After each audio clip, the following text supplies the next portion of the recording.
who was challenged by AI to a game worth $1 million. All that, plus we hear from you listeners, coming up shortly on Unexpected Elements. BBC News with Govinda Gill. The EU's ambassador to Georgia has said the government's decision to shelve moves to join the bloc is heartbreaking and against the wishes of the majority of Georgian people. Dozens were arrested in protests overnight in the capital Tbilisi and other cities. Israel has told the residents of 60 Lebanese border villages they are not allowed to return home at this time. A ceasefire between Israel and Hezbollah remains intact, although each side has accused the other of breaching the terms. Fierce fighting is raging for a third day between jihadists and government forces in northwestern Syria. 4 civilians were reportedly killed in Aleppo city when the militants shelled a university building. Britain's Parliament is debating a bill that would allow doctors to help some terminally ill people in England and Wales to die when they choose. Supporters say the legislation will give people choice and dignity at the end of their lives. The Russian Defence Minister has hailed Moscow's deepening relationship with North Korea during a visit to Pyongyang. North Korea is reported to have deployed thousands of troops to assist Russia in its war against Ukraine. An inquiry has found that a New Zealand Navy ship which ran into a coral reef and sank last month had been left on autopilot. The crew assumed the vessel was under manual control and did not follow standard procedures to check this was the case. Auto workers at Volkswagen's factories in Germany have threatened to go on strike from Sunday over proposed redundancies and salary cuts. The world is getting its first look inside the restored Notre Dame Cathedral in Paris, more than 5 years after a devastating fire. President Emmanuel Macron has been taking a televised tour of the building's new interior. The work's been described as revealing a cathedral that had not been seen in centuries.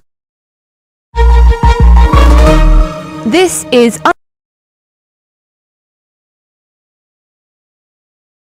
Hi guys, this is your friend Uruj from SendWave. SendWave is a money transfer app that is used by people all over the world to send money to their loved ones in Africa. With SendWave, you can send money to Ghana, Nigeria, Kenya, Uganda, and Tanzania. And the best part is, SendWave is absolutely commission-free.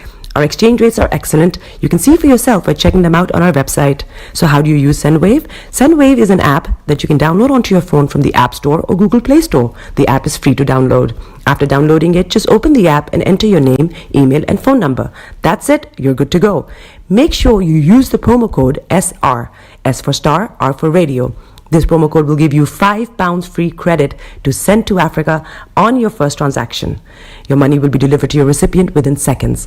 Feel free to call me on 0749 7377 647 at any time. I'll be happy to tell you all about SendWave and help you in any way I can. Remember to use the promo code SR for £5 free credit.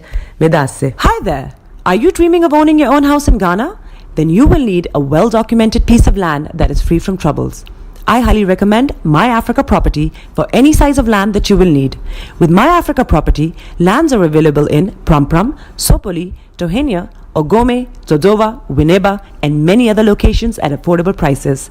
These locations are about an hour away from the airport, only 35 minutes from the motorway, 10 minutes drive from Central University College, 10 minutes drive to the beach, and close to Prampram Senior High School and Ghana Men's Soccer Center of Excellence. For more details, visit our website www.myafricaproperty.com or call our UK office on 0208 123 2523. For our US and Canada offices, call us on +1 585 184 994145. You can also email us at ghana@myafricaproperty.com. Hey, Charlie, you're on your way to Ghana. Boy, oh boy, you stressed out, tired. Go, you're going to be resting. Okay, then let me recommend to you JN Mobile Spa in Accra, Ghana. Oh boy, JN Mobile Spa, they provide organic care in massage. Are you stressed? Do you need rejuvenated, etc.? For your facials, maybe exfoliating, firming, and lifting? Then contact JN Spa on 00233 244 941 002 or 00233 2006 06386. and they will be right there on time. JN Mobile Spa, your health and beauty needs at your doorstep.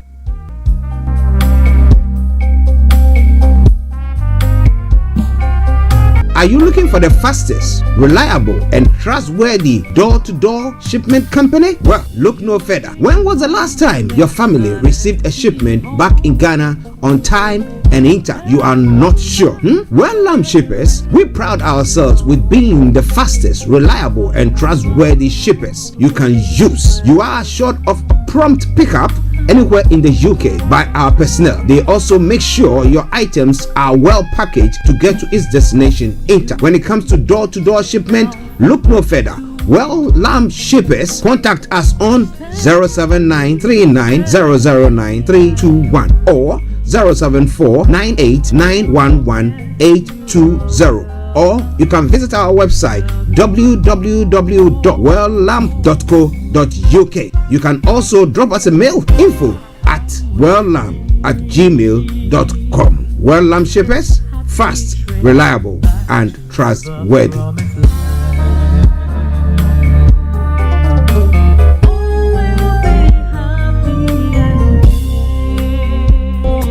Hi everyone, it's your girl BB Clemens, the author of How to Go From Employee to Entrepreneur and the host of your weekly business show, BB Means Business, the show where we discuss everything you ever wanted to know about business but you were afraid to ask. How do I start my business? How do I raise the finance? How do I grow my business? Where am I going to find my customers? Join me every Tuesday at 1:30 p.m. on Starr Radio UK to get all the information and tips that you need to become a successful entrepreneur and become financially free. Remember, don't let life dictate to you. Rather, put your signature on life. Getting onto the property ladder has never been easy until now. Join us this and every Thursday from 7 p.m. to 8:30 p.m. live on the Property Hour Show on Starr Radio UK, where we talk to mortgage brokers, property developers, estate agents, landlord, tenant, property consultants on how to invest or get into the property business and make money. You can't afford to miss this. The Property Hour Show is your best source into the property industry. Tune in to On Point here on Starr Radio UK with Empress Regina every Monday at 5 p.m. GMT. Looking forward to your company. Hi guys, this is your friend Uruj from SendWave. SendWave is a money transfer app that is used by people all over the world to send money to their loved ones in Africa. With SendWave, you can send money to Ghana, Nigeria, Kenya, Uganda, and Tanzania. And the best part is, SendWave is absolutely commission-free. Our exchange rates are excellent. You can see for yourself by checking them out on our website. So how do you use SendWave? SendWave is an app that you can download onto your phone from the App Store or Google Play Store. The app is free to download. After downloading it, just open the app and enter your name, email, and phone number. That's it. You're good to go. Make sure you use the promo code SR. S for Star, R for Radio. This promo code will give you £5 free credit to send to Africa on your first transaction. Your money will be delivered to your recipient within seconds. Feel free to call me on 0749 7377 647 at any time. I'll be happy to tell you all about SendWave and help you in any way I can. Remember to use the promo code SR for £5 free credit. Medasse. Hi there. Are you dreaming of owning your own house in Ghana? Then you will need a well-documented piece of land that is free from troubles. I highly recommend My Africa Property for any size of land that you will need. With My Africa Property, lands are available in Prampram, Sopoli, Tohenia, Ogome, Dodova, Winneba, and many other locations at affordable prices. These locations are about an hour away from the airport, only 35 minutes from the motorway, 10 minutes drive from Central University College, 10 minutes drive to the beach, and close to Prampram Senior High School and Ghana Men's Soccer Center of Excellence. For more details, visit our website www.myafricaproperty.com or call our UK office on 0208 123 2523. For our US and Canada offices, call us on +1 585 184 994145. You can also email us at ghana@myafricaproperty.com. Hey, Charlie, you're on your way to Ghana. Boy, oh boy, you stressed out, tired. God, you're going to be resting. Okay, then let me recommend to you JN Mobile Spa in Accra, Ghana. Oh boy, JN Mobile Spa, they provide organic care in massage. Are you stressed? Do you need rejuvenating, etc.? For your facials, maybe exfoliating, firming, and lifting? Then contact JN Spa on 00233 244 941 002 or 00233 2006 06386, and they will be right there on time. JN Mobile Spa, your health and beauty needs at your doorstep.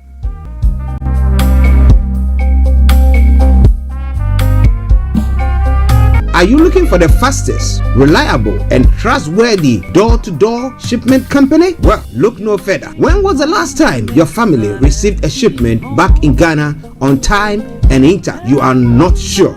Well, Lamb Shippers, we pride ourselves with being the fastest, reliable, and trustworthy shippers you can use. You are assured of a prompt pickup anywhere in the UK by our personnel. They also make sure your items are well packaged to get to its destination intact. When it comes to door-to-door shipment, look no further.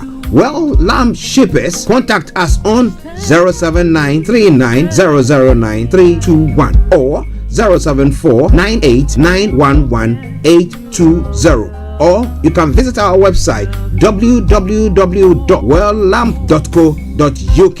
You can also drop us a mail, info@welllamp@gmail.com. Well Lamp Shippers, fast, reliable, and trustworthy.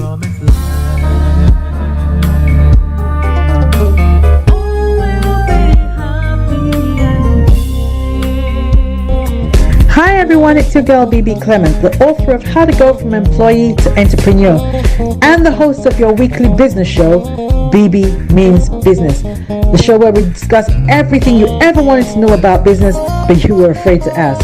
How do I start my business? How do I raise the finance? How do I grow my business? Where am I going to find my customers? Join me every Tuesday at 1:30 p.m. on Starr Radio UK to get all the information and tips that you need to become a successful entrepreneur and become financially free.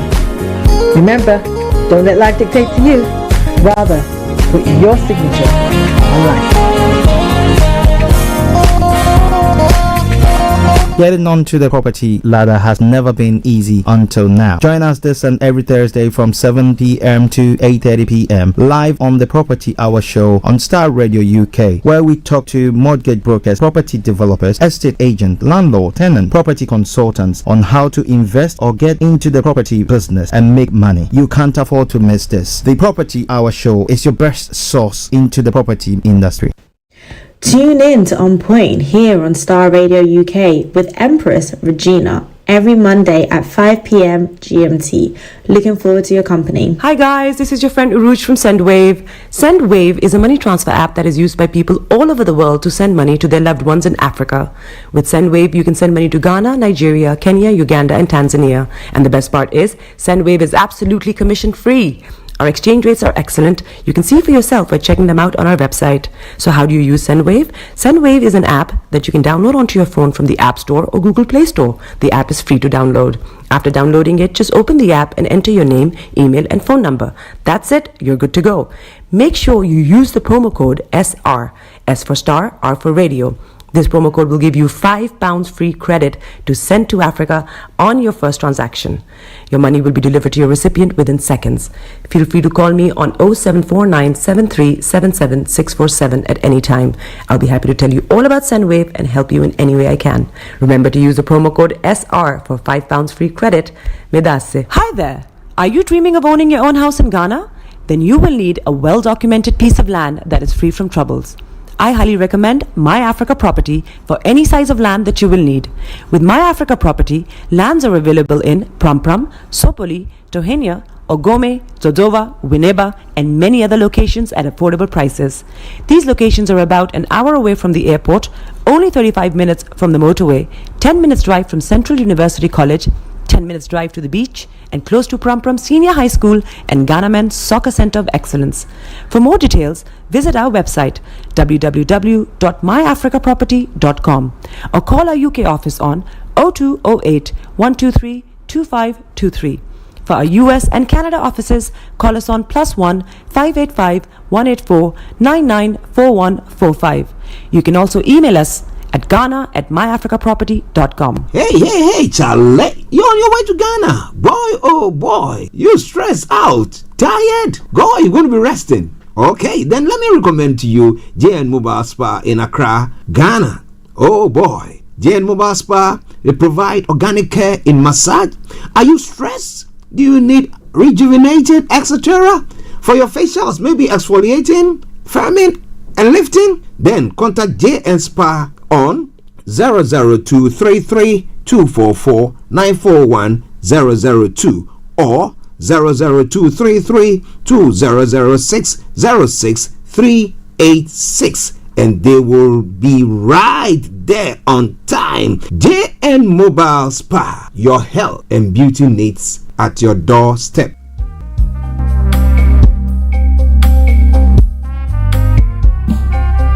Are you looking for the fastest, reliable, and trustworthy door-to-door shipment company? Well, look no further. When was the last time your family received a shipment back in Ghana on time and intact? You are not sure?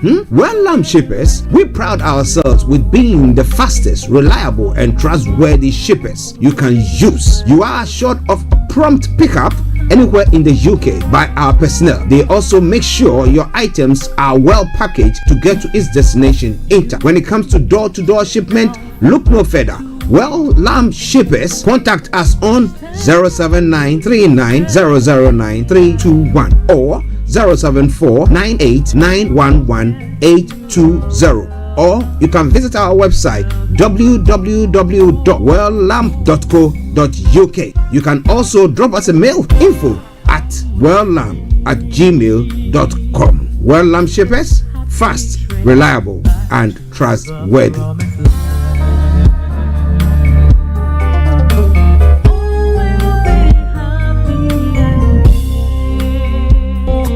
Hi everyone, it's your girl BB Clement, the author of How to Go from Employee to Entrepreneur and the host of your weekly business show, BB Means Business, the show where we discuss everything you ever wanted to know about business but you were afraid to ask. How do I start my business? How do I raise the finance? How do I grow my business? Where am I going to find my customers? Join me every Tuesday at 1:30 p.m. on Starr Radio UK to get all the information and tips that you need to become a successful entrepreneur and become financially free. Remember, don't let life dictate to you. Rather, put your signature on life. Getting onto the property ladder has never been easy until now. Join us this and every Thursday from 7 p.m. to 8:30 p.m. live on the Property Hour Show on Starr Radio UK, where we talk to mortgage brokers, property developers, estate agents, landlord, tenant, property consultants on how to invest or get into the property business and make money. You can't afford to miss this. The Property Hour Show is your best source into the property industry. Tune in to On Point here on Starr Radio UK with Empress Regina every Monday at 5 p.m. GMT. Looking forward to your company. Hi guys, this is your friend Uruj from SendWave. SendWave is a money transfer app that is used by people all over the world to send money to their loved ones in Africa. With SendWave, you can send money to Ghana, Nigeria, Kenya, Uganda, and Tanzania. And the best part is, SendWave is absolutely commission free.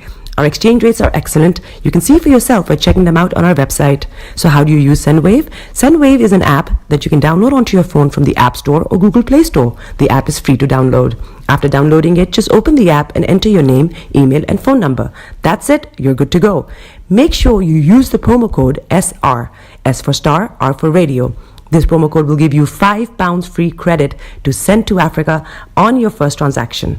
Your money will be delivered to your recipient within seconds. Feel free to call me on 0749 7377 647 at any time. I'll be happy to tell you all about SendWave and help you in any way I can. Remember to use the promo code SR for £5 free credit. Medasse. Hi there. Are you dreaming of owning your own house in Ghana? Then you will need a well-documented piece of land that is free from troubles.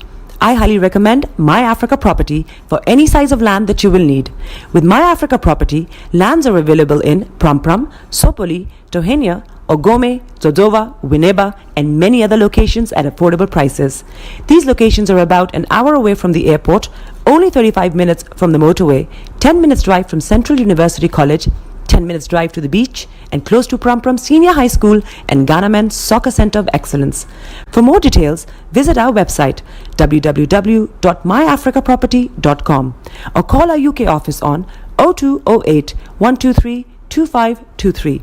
For our US and Canada offices, call us on +1 585 184 994145. You can also email us at ghana@myafricaproperty.com. Hey, Charlie. You're on your way to Ghana. Boy, oh boy. You stressed out. Tired? Go, you're going to be resting. Okay, then let me recommend to you JN Mobile Spa in Accra, Ghana. Oh boy. JN Mobile Spa, they provide organic care in massage. Are you stressed? Do you need rejuvenated, etc.? For your facials, maybe exfoliating, firming, and lifting? Then contact JN Spa on 00233 244 941 002 or 00233 2006 06386, and they will be right there on time. JN Mobile Spa, your health and beauty needs at your doorstep.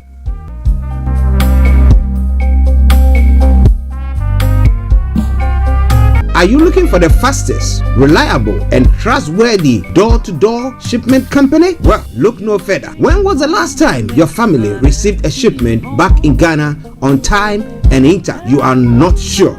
Well, Lamb Shippers, we pride ourselves with being the fastest, reliable, and trustworthy shippers you can use. You are assured of a prompt pickup anywhere in the UK by our personnel. They also make sure your items are well packaged to get to its destination in time. When it comes to door-to-door shipment, look no further. Well, Lamb Shippers, contact us on 07939009321 or 07498911820. Or you can visit our website www.welllamp.co.uk. You can also drop us a mail, info@welllamp@gmail.com. Well Lamp Shippers, fast, reliable, and trustworthy.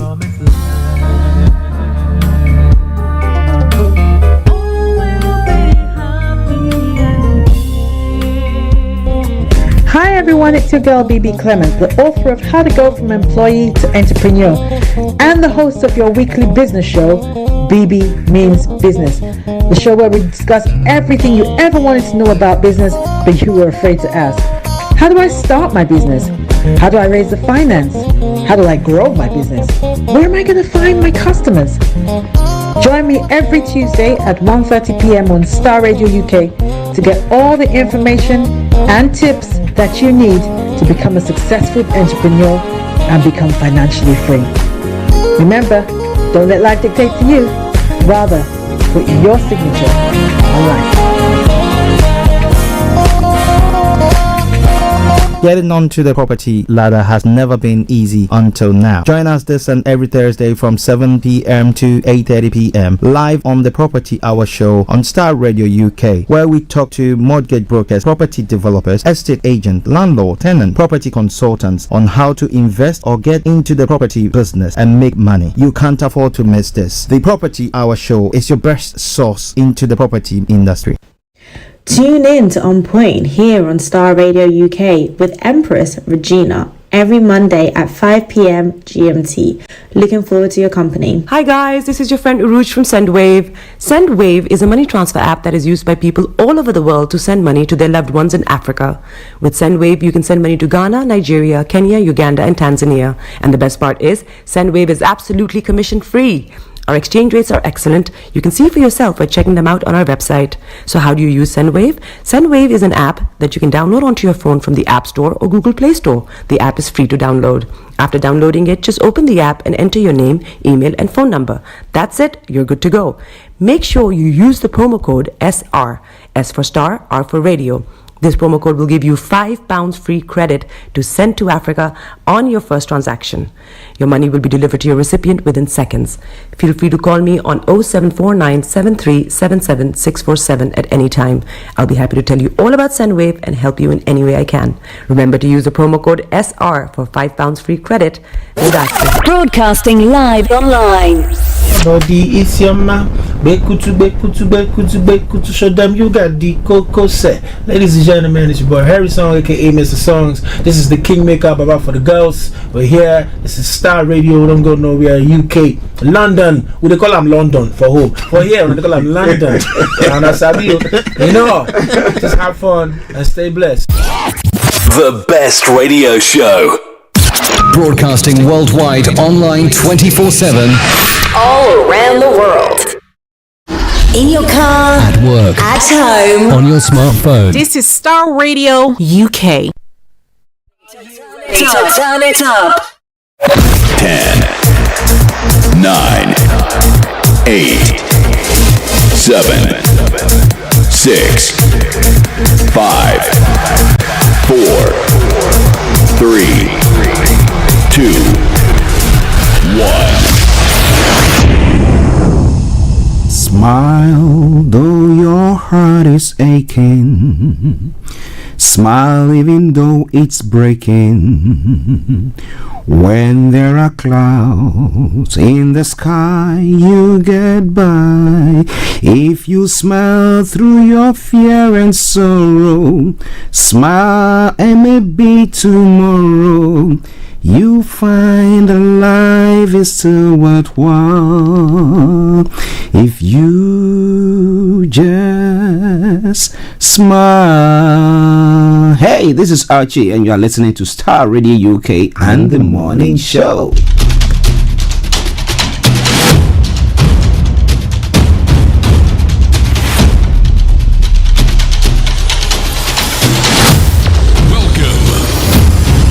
This is Star Radio. This is UK. Star Radio UK. This is Star Radio UK. Welcome.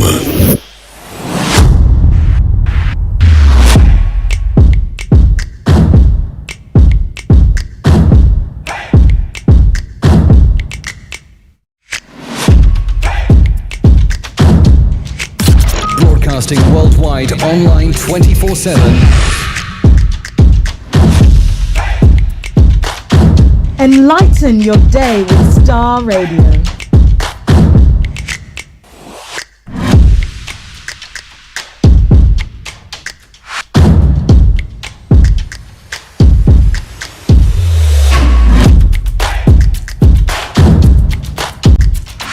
Star Radio. Radio for the people, by the people.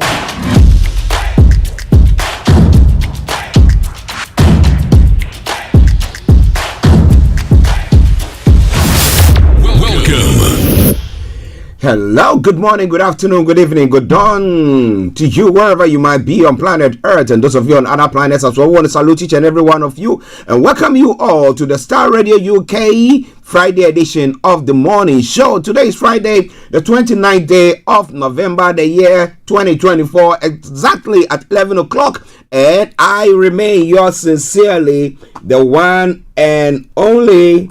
This is the morning show with Archie. Yes, and let me say good morning to my able producer, Mr. Francis Guy. See to it that everything is ticking along nicely there. To my colleague and co-presenter, Mr. Laimi Koike, and Mr. Dan Tabiri, CEO of GIL Accountancy Services, who will be joining in to bring you the program this morning with all the information that we need to know. And then good morning to Anthony Dedeji Aziz, Shamsuddin, Pastor Momo, Bishop Adeshina, all the way in Lagos, Nigeria, and all your colleagues at the RBS office. I salute each and every one of you. And then to Felix, all the way in Aberdeen, Kojo D, Mr. Frank Davids, Mr. KB Bossman, and all you wonderful people who tune in to listen to us. Yes, religiously on the Star Radio UK morning show. Let me say good morning to Reverend Michael Esiama and the team on the Power Hour. Yes, Minister Sito, good morning to you and to all of you who are doing your best, bringing us all the programs that is aired on Star Radio UK. So this morning, once again, it is a pleasure coming your way at 11, a minute after 11. And let me say good morning to my bishop himself, brother HP, to my lovely wife Lottie. Good morning to you all and to every one of you. As the somebody said in the past, I'm not going to mention it. He said all and Sandra. Supposed to say all and Sandra. Yeah? Okay.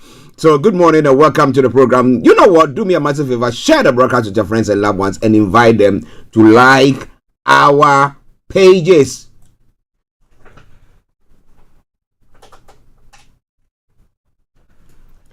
Okay. We're just turning something off. All right, something. Okay, so welcome. Share the broadcast with your friends and loved ones and invite them to like our pages. But from now till 12 o'clock, hopefully, we'll have Mr. Dan Tabiri giving us, because I know that he's been busy trying to sort few things out. But if he's able to come on, then we'll be bringing you the money hour. But you know, today, after yesterday's Thanksgiving, in the US, today happens to be Black Friday, and Black Friday shopping day. People will be going splashing the money like no man's business. Here in the UK, think about £9 billion pounds is going to be splashed today. But whatever you are doing, be careful, because there are those who are trying to swindle people, coming in with all these fake calls, telling you. A moment ago I had a call on the company line, and one was saying, oh, it's from BT, and I was like, yeah, right. Now BT, what business have I got to do with BT here in the studio? And it's not like my number that I was calling, like this one from BT.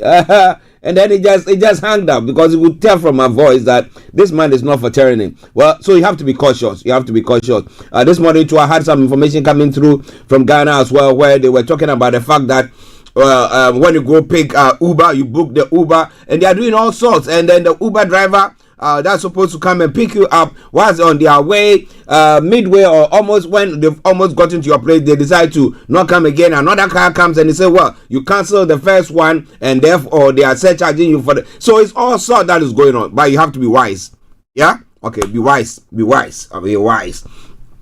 Let me say good morning to the Zongoma Atakofi all the way in Ghana as well. Massive good morning to you and all the inhabitants of Ashaman. I hope you're all doing very, very well.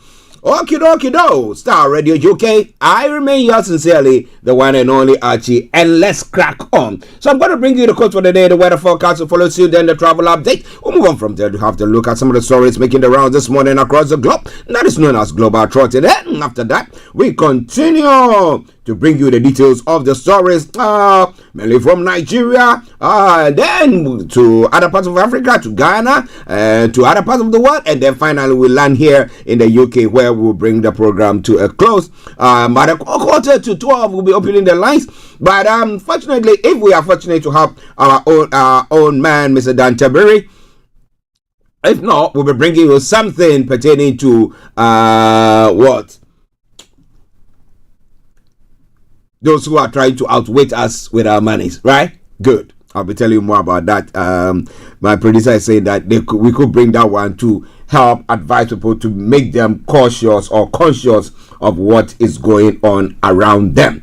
All right. So whatever you do, wherever you are, thank you very much for joining in. It is Star Radio UK. Now let's crack on. The quote for the day says, on the 29th, it says that if you knew that your time left on earth was short, what would you do with it?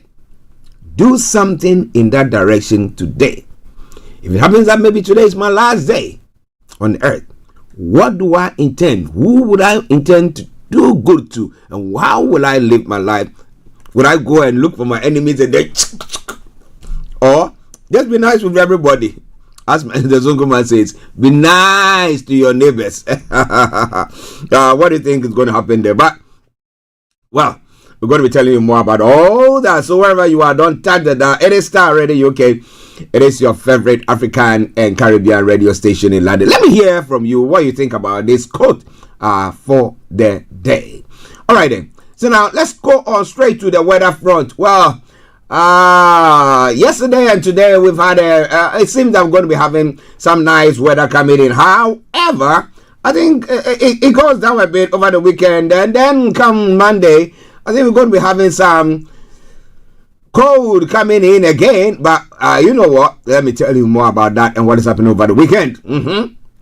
Now this afternoon will continue dry with sunny with a few patches of light cloud in places. The sunshine will be hazy at times. It's going to be breezy though. Now during this evening, a band of cloud and patchy rain will push in from the west. The rest of the night will be largely cloudy and mild with a chance of the odd shower remaining breezy there as well. Temperature is going to be 9 degrees. The lowest 6 degrees. A bit milder, right? UV level low, pollution low. Sunset 15:56 and sunrise for tomorrow morning 07:42 hours. Come Sunday, come Saturday. My apologies there. Saturday morning, we'll start with largely cloudy skies. In the afternoon, some brighter breaks will start to develop. A dry but breezy day once again. Then Sunday, mostly cloudy and breezy on Sunday with scattered showers pushing in from the west, some of which are heavy. Okay, so by way of that, well, the temperatures are between Saturday and Sunday will be ranging between 13 degrees tops and 9 degrees. Okay, then come Monday, a bit of rain there, and Tuesday it starts going down again, but it will be around the average temperatures during this period of the year. It is all coming your way from Starr Radio UK, your favorite African and Caribbean radio station in London. Okay. Let me take you straight to the travels as well, telling you what exactly is happening on the travels. Now, you know, you can tell me what is happening because I'm going to tell you what is happening here in London and part of the UK when it comes to some of the transportation. But you can tell us wherever you are how the travels is or alike there, and we'll share it with our worldwide listeners. Of course, acknowledging you as well. Now, on the underground here in London, the Piccadilly line is partly suspended. No service between Rayners Lane and Uxbridge due to a poor rail condition caused by significant leaf fall. Good service on the rest of the line, though. That aside, all the other underground lines are running a good service. DLR, London Tram Link, and London Overground, good service there as well. Now, major roads in London, that's the A roads, there are no exceptional delays there. You can zoom through it like no man's business. And then the River Bus is running a good service today. London Cable Car, good service there, bringing us straight to the final segment of the travel update, and that is the National Rail. On the National Rail today, now Cross Country is providing special service. East Midlands Railway special service, Great Western Railway special service, and Northern Rail special service there as well. And that is where I will say it once again as I normally will. Good morning, good afternoon, good evening, good dawn to you wherever you might be on planet Earth. Enjoy your commute for today. But you know what? Continue to keep those eyes where? On the road. Stay tuned and don't turn that down. Let's take a quick commercial and I'll take you global trotting. Hi guys, this is your friend Uruj from SendWave. SendWave is a money transfer app that is used by people all over the world to send money to their loved ones in Africa. With SendWave, you can send money to Ghana, Nigeria, Kenya, Uganda, and Tanzania. And the best part is, SendWave is absolutely commission free. Our exchange rates are excellent. You can see for yourself by checking them out on our website. So how do you use SendWave? SendWave is an app that you can download onto your phone from the App Store or Google Play Store. The app is free to download. After downloading it, just open the app and enter your name, email, and phone number. That's it. You're good to go. Make sure you use the promo code SR. S for Star, R for Radio. This promo code will give you £5 free credit to send to Africa on your first transaction. Your money will be delivered to your recipient within seconds. Feel free to call me on 0749 7377 647 at any time. I'll be happy to tell you all about SendWave and help you in any way I can. Remember to use the promo code SR for £5 free credit. Medasse. Everywhere you go, Afrobeat reggae dancer taking over. Everywhere you go, Afrobeat reggae dancer taking over. Yo, what's up, people? This is a boy Raskin Bobo One. Tune in every day, every night at the Starr Radio UK with the big man them Archie. When I say order, you say fire. Well, Starr Radio UK, your favorite African and Caribbean radio station in London. Bringing the time now to 10 minutes past the top of the hour, and we are on Global Trotting. What have I got there for you? From Nigeria Well, the free rides for Federal Capital Territory residents. The federal government has distributed 15 CNG-powered buses to transport unions. Now, the federal government has distributed 15 compressed natural gas-powered buses to transport unions. Speaking at the handover ceremony on Thursday in Abuja, Saeed Alkali, Minister of Transportation, said the scheme was designed to ease the burden of petrol subsidy removal in the country. Now, according to the beneficiaries are the National Union of Road Transport Workers, the Road Transport Employers Association of Nigeria, and the National Association of Road Transport Owners. Now, the minister said the buses represent the government commitment to empowering citizens while transitioning to a cleaner energy economy. Well, I'll come to that again. I said, do you think we are the place where we can say we are forgetting about fossil fuel and trying to say, oh, cleaner energy? The big polluters are there. They are not doing anything. They say, you sacrifice yours. When they say, give us money, they don't want to. So what do you think? Now, Labour Minister to Nigerians, providing jobs, not our mandate. They say it's not their mandate as a government to provide. The Minister of Labour and Employment, Muhammadu the Jingyadi, has clarified that job creation is not his ministry's responsibility. I know government will tell you we don't create jobs, but they have to create the enabling environment for jobs to be created. Okay, are they doing so? That is the question on the lips of most people this morning. But wherever you are, don't you go away. Still coming your way from Starr Radio. Okay. Tinubu meets Macron, pledges to return Nigerians out of school children to classroom. And the question is, what are they actually going to be doing about that? How many classrooms do we have? How many parents are being supported so that their kids who are supposed to be in the classrooms but are on the streets because they have to go and trade to make some ends meet to support their parents? What is government going to do about that? Okay, but we'll tell you more about that. Maybe you have a suggestion, and is it easy to do? Well, still there, as Tinubu is in France, Tinubu urges investments in food security, solid minerals, energy, and education. We'll be telling you more about that as the program goes on. It's all coming your way from Starr Radio UK. Desperation. Zimbabwe farmers turn to maggot breeding to survive the drought. After harvesting the insects, farmers turn them into protein-rich feed for their chickens as garden manure. That is a good one. That is a good innovation there. So let's see how that is going to pan out for them. Well, you remember Prince Johnson, Liberian ex-warlord, 10th senator, has died. You remember he's the one who killed, what do you call him? Sergeant Doe. Staff Sergeant Doe. You remember him? Yeah. Okay. And okay, we saw the UK-US demand Mozambique's government to investigate killing that have gone on after the election that is taking place there. And for a second, from Canadian company Barrick writes in Mali. I'm going to bring you some more stories from there as well. It's all coming away from Starr Radio UK. Amnesty International condemns deadly police crackdown in Nigeria. Why? What? We're going to tell you more about that. And then when it comes to Ghana, well, today being the 29th day, and with 1 day, and so 8 days time, Ghanaians will be going to the polls. That's next Saturday's coming week, exactly. And there are issues there. EC has identified shortfalls in ballot papers in Ho Central, K2 North, and others in the Volta region. And others are saying that the EC shouldn't sweep that under the carpet.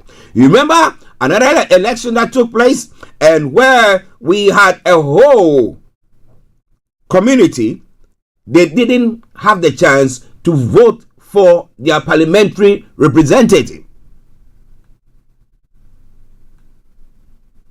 So this time round, what is going to happen there? Well, Mahama calls for concrete action to give meaning to peace pact. The flag bearer of the National Democratic Congress, John Mahama, says the peace pact signed by the presidential candidates on the ballot this year will be effective if stakeholders show commitment to it. And that is very, very true. You can say one thing and do other. You don't show any commitment. Well, we hope that is done as well. Okay, we'll still go on.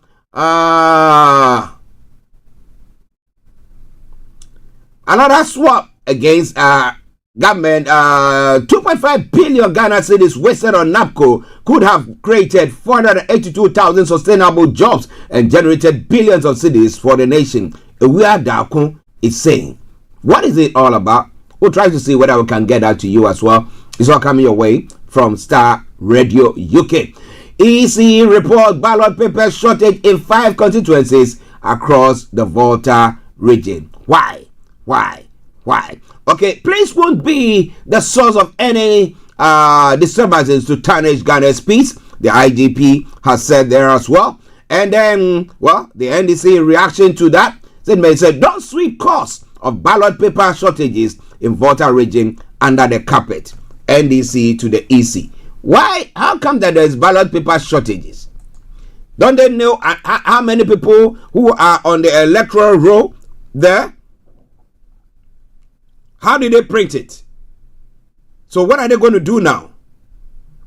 Well, again, it's not easy. I was going to say it's easy, but yeah, they can print it. Printing doesn't take back in the day when it took about a whole week for somebody to do settings, and then you remember those things back in the day. Then they take that small is it aluminium thing, and then those are the letters, and then is it typeset, and then they arrange them one after the other, and do all those things. And if you get it wrong, oh boy, this time you just type it, and then boom, the next moment it's all done. So there shouldn't be any excuse for that. We hope that they sort it all out. It's all coming away from Starr Radio UK, your favorite African and Caribbean radio station in London. Now, Deputy Finance Minister breaks silence on his pistol pulling incident. What made him pull a pistol? The Deputy Finance Minister. Is it a licensed pistol or what? What angered him so much levied with rage that he managed to pull a pistol? Okay, we're going to be telling you more about all that as the program goes on. This is from Starr Radio UK. Now, moving on to other parts of the world as well. Now, well gets its first glimpse inside Paris' restored Notre Dame, the rescued, renovated, and refurbished cathedral will offer visitors what promises to be a breathtaking visual treat. And then, in other stories, Ukraine fights to keep the lights on as Russia hammers power plants, and as Sweden asks China to cooperate over severed cables, and violent clashes after Georgia shells EU bid. Well, because the election didn't go that way. So, yeah.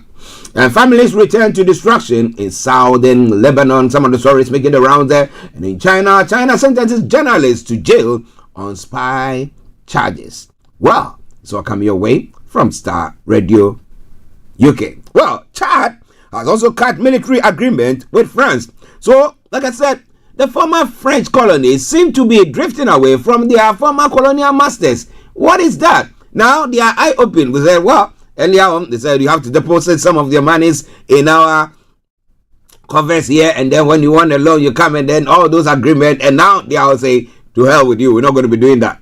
Now, what do you think about all that? We're going to be telling you more about that in a moment. Now, voters take to the polls in Irish general election taking place today. We'll be telling you more about that. Hopefully, by Monday, we'll be giving you the results, because here, we know everything just is like that.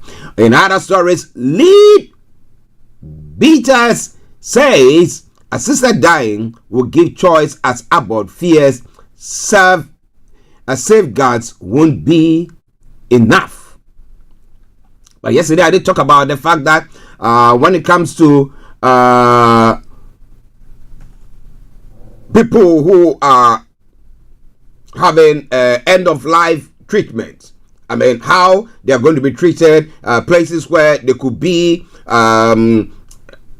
accommodation, medical facilities. If we have not put anything, yesterday I was shocked when watching a documentary on some what do you call that places? Those those facilities where individuals are taken to hospices. The national government was the one who finances those hospices. Apparently, only a quarter or a third of whatever sums of monies or financial investments is done by government. All the rest is done by charity. I mean, virtually individuals have to maybe run a race or do stuff to support that. So if we have not got that in place, so that when somebody is getting to the end of their lives, and we know their health is, I mean, virtually going down the drain and they are suffering, they will be able to be taken to some hospice where they can be given end of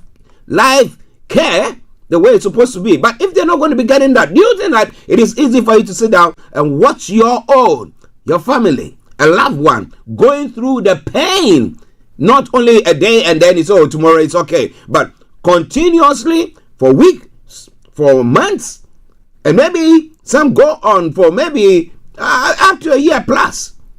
How do we deal with that?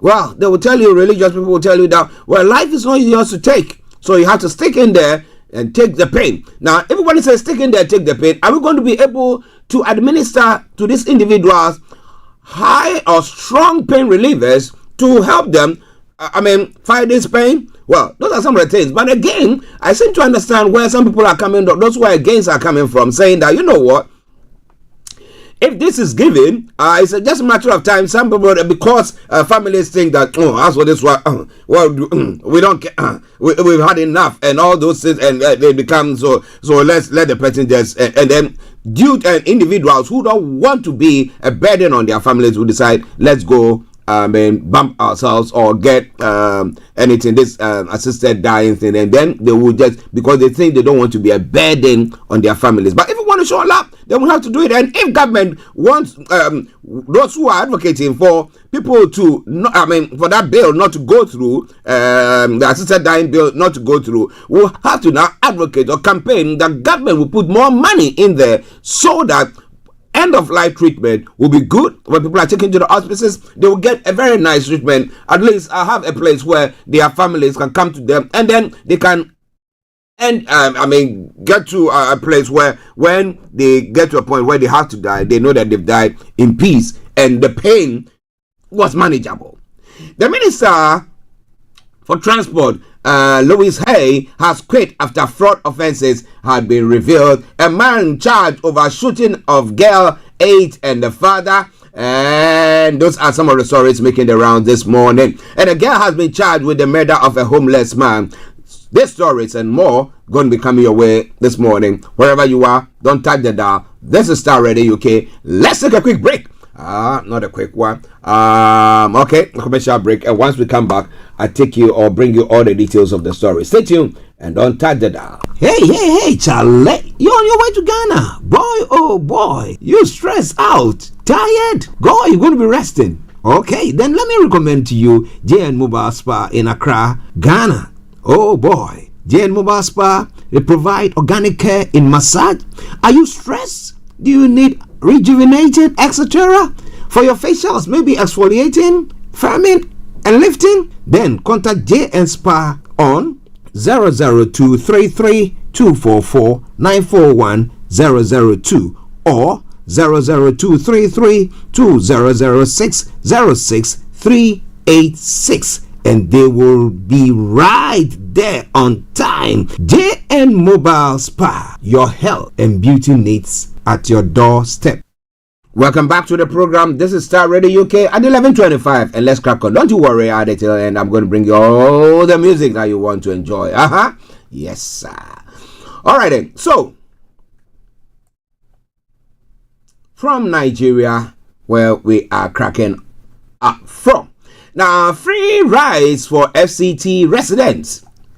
And I was saying, it's all well and good when a handful, look how many states do we have in Nigeria, and then one state, that's the federal capital, that's a small territory, gets this kind of transportation system, and they say, oh, it's just to soothe or help people go about their duties because of the fuel subsidy that have made things tougher for them. But what about the, let me call it, 90% of the population? So let's take it that it's only 10% of the population that lives in the FCT or work at the FCT or in the FCT. The story says the federal government has distributed 15 compressed natural gas powered buses to transport unions. According to NAM, the beneficiaries are the National Union of Road Transport Workers, the Road Transport Employers Association of Nigeria, and the National Association of Road Transport Owners. The minister said the buses represent the government's commitment to empowering citizens while transitioning to a cleaner energy economy. The presidential compressed natural gas initiative is a bold statement of Nigeria's intent to take control of its resources and utilize them for the benefit of its people, Alkali said. Now, we have been exporting our raw materials for decades only to import finished goods at a premium. Now, we exported crude oil and imported refined petroleum. We exported palm oil, cocoa, and rubber, and imported soap, chocolate, and tires. The time has come to break the cycle. Alkali said the country will no longer focus solely on exporting gas and importing products like fertilizers and other derivatives, but will instead utilize its gas resources to drive economic growth. And that is a good one there. That's a good one there. Now, nations like Japan, which imports our gas, have demonstrated their transformative potential. He said they use gas to drive their transportation sector, reduce their reliance on petrol, and export vehicles like Toyota, Nissan, and Mitsubishi to countries like ours. Now, why shouldn't Nigeria benefit from the resources beneath our soil? The minister said transitioning to compressed natural gas will lower carbon emissions, reduce petrol costs for transport operators, and support the development of a cleaner and more efficient transportation system. He said the buses distributed to the unions were instruments of positive transformation, symbolizing a dedication to sustainable growth, economic empowerment, and a greener future. Alkali urged the NURTW, RTEAN, and NATO, NARTO to ensure the proper use and maintenance of the buses, stressing that the focus is not just on the present, but on building a transportation system that will benefit future generations. So, using that transport, that kind of that gas-run buses, okay, compressed natural gas buses, powered buses. What do we save, and how is it going to be benefiting these individuals there? It's going to be quite an interesting one, and we want to actually see about all that. It's all coming away from Starr Radio UK. A good one there. It's a good initiative. We want to use our natural gases to do whatever things that we have to do. However, the Minister of Labour and Employment, Mamadou Dinjadi, has clarified that job creation is not his ministry's responsibility. He made a statement during the annual conference of the Federal Capital Territory chapter of Nigeria Institute of Public Relations in Abuja on Thursday. Now, Dinjadi stated that while the ministry recognizes the challenges posed by Nigeria's large youth population, its mandate is to create an enabling environment for employment, not to secure jobs for individuals. You will agree with me that the mandate of the Federal Ministry of Labour and Employment is never give employment to people. Our role is to foster job creation through strategic policies and investment, he said. The minister highlighted the administration's focus on economic reforms under President Bola Ahmed Tinubu's Renewed Hope agenda, citing the recently negotiated minimum wage and ongoing infrastructure and human capital investment as key initiatives.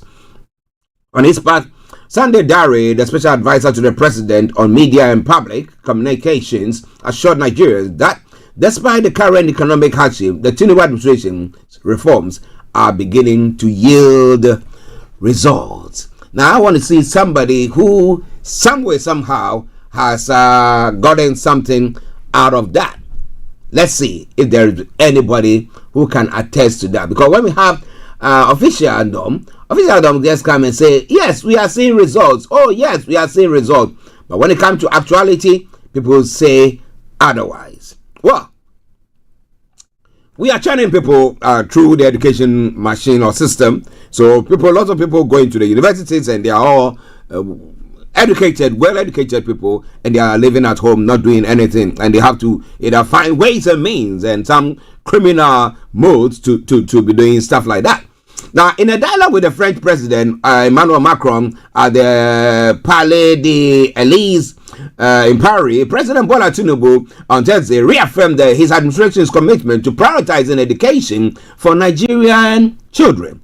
He outlined plans to significantly reduce the number of out-of-school children through innovative return-to-class initiative and skills development programs. Now, President Tinubu highlighted the government's ongoing efforts to create a supportive framework that ensures school-age children re-enter classrooms, emphasizing the role of motivation and skill acquisition in this initiative. In order to bridge the gap for some who are of age and have been out of school for a while, we will encourage skills development, the president added.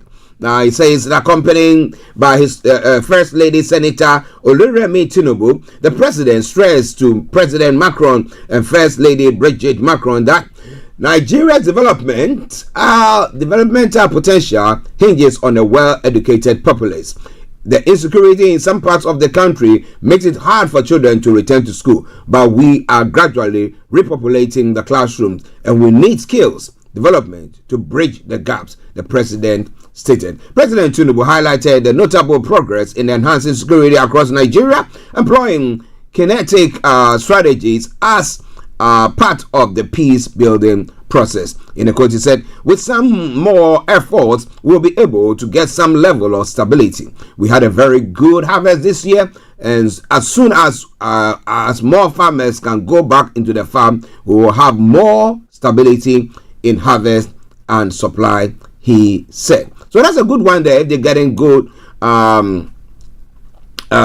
good harvest this year, as he's saying that they had a good harvest. Does that mean that, well, the Fulani menace, herdsmen menace thing that was going on, people losing their lives left, right, and center, and all that have been dealt with? That is a question. Okay. In another story as well, Amnesty International has accused Nigerian police of using excessive force to suppress and bad governance protests. In a report released on Thursday, the group revealed that police killed at least 24 people between August 1 and 10 in 6 states: Borno, Kaduna, Kano, Katsina, Jigawa, and Niger. The report blamed against Nigerian government violent crackdown on end bad governance protests, detailed the death of 20 young people, 2 children, and an older person. All victims were shot, many at close range in the head or torso. Now, suggesting an intent to kill, survivors suffered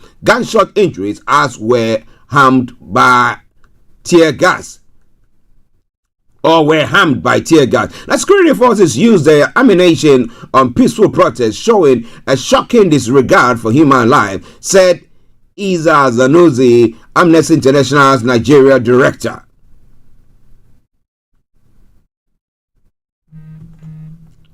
Okay, the true death toll may be higher due to government efforts to cover up the violence. Reggae Machine, good morning to you. At the moment, we are not running Dave West's show. He was complaining that his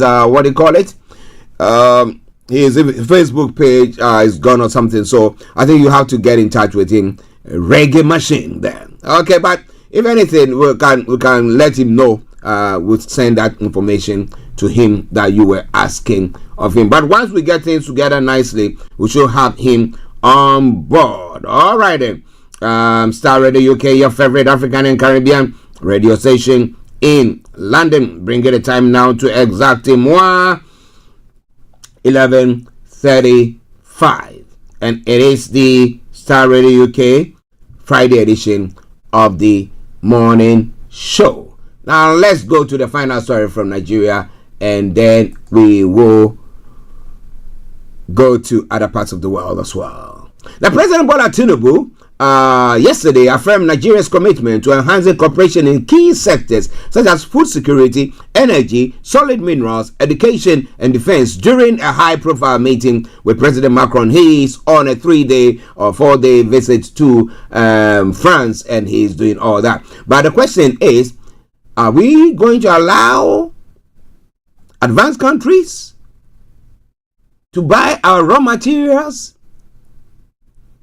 develop it, or add value to it, and sell it to us at a higher cost, where we are going to use another foreign exchange to import it into our countries? Or, as it's been done now, we are going to make sure we at least develop it, so that we don't sell raw materials. Well, it's all well and good when we invite people to come and invest in our countries. Come and help us to do that. But then they come, and then we see things in a different way. It's all coming away from Starr Radio UK at 11:36. And